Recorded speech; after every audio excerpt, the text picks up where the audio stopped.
Okay, our last unit for the year is going to be on biodiversity and changing environments.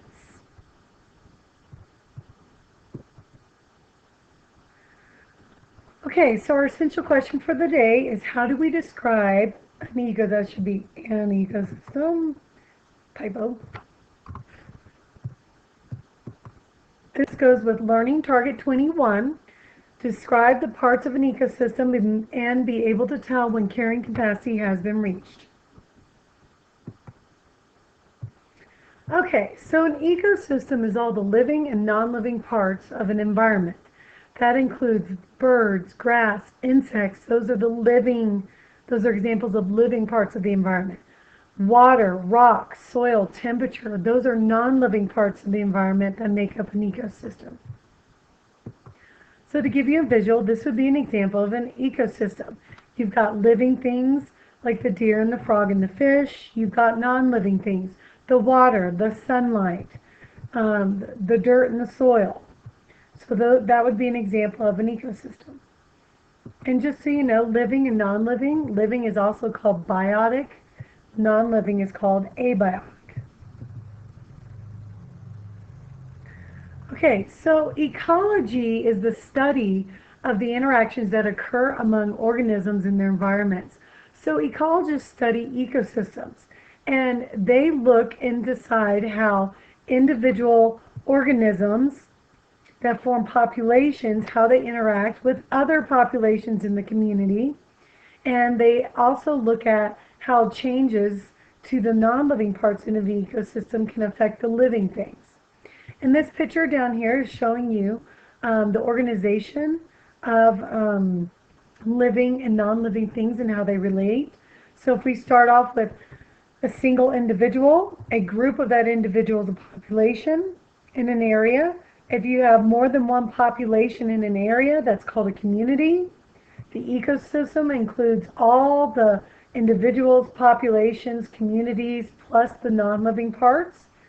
Biomes are areas around the world that have similar ecosystems due to the same temperature and precipitation. And then biosphere is anywhere on Earth that supports life.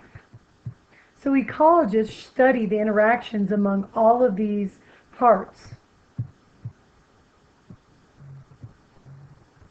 Okay, so let's take a look at the parts of an ecosystem. Population is all the organisms of one species. So like a pack of wolves, bison in a prairie, they're all the same type of species. There's more than one. There's many populations in an ecosystem, but that's what a population is. So the example I'm giving here is these flamingos. More than one flamingo in an area makes a population. They only include the individuals of a single species living in an area. Now let me show you my favorite population. Newfoundlands! My favorite types of dogs. I have a Newfoundland. His name's Bear. He's adorable. But this would be an example of a population of the most adorable dogs ever, Newfoundlands. How cute are they? Puppies. I got my bear when he was a puppy.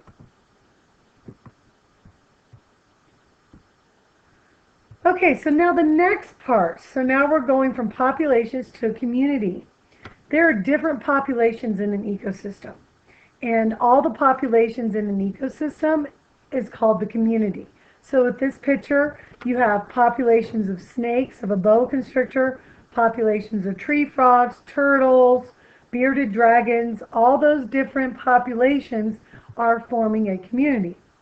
Let me show you a picture of one of our communities.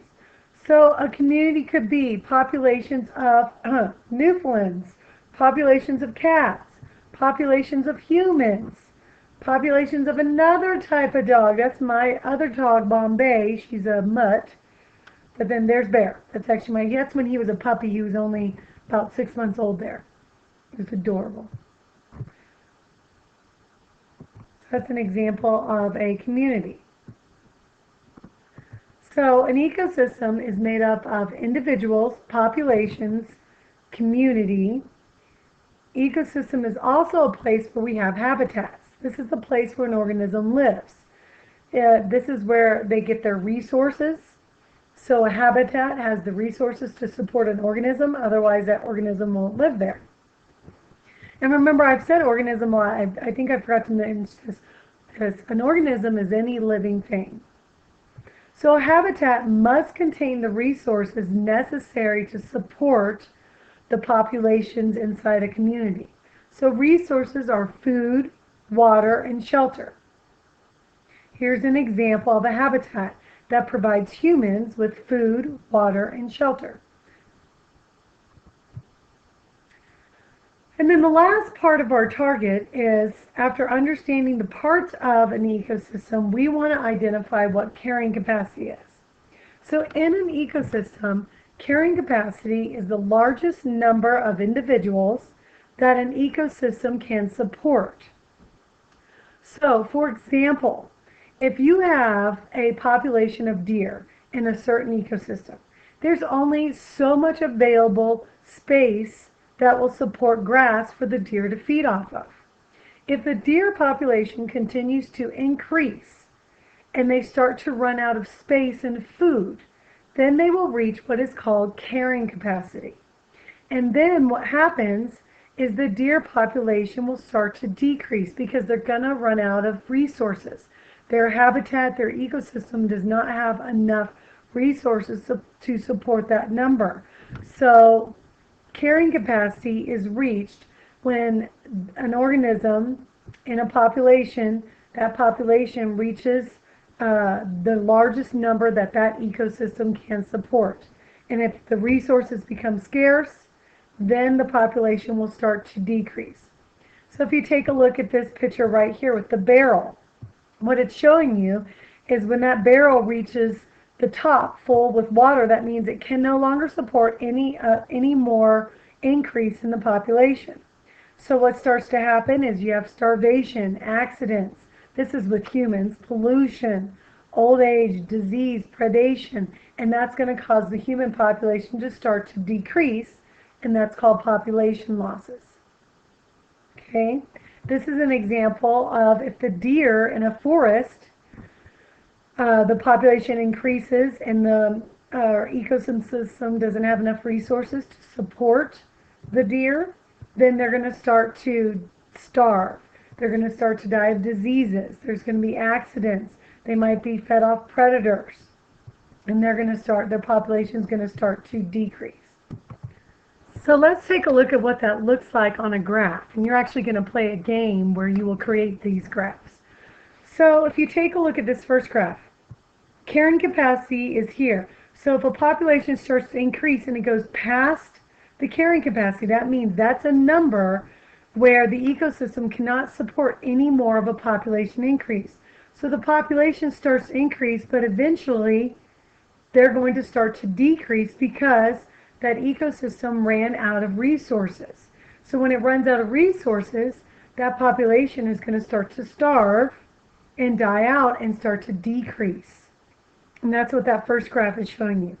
This one is showing you the population is increasing, and then it starts to flatten out because the population can't increase anymore. There aren't enough resources, and it has not yet gotten to the point where it's going to decrease. But eventually, over time, that graph will start to go down because that population cannot stay at carrying capacity.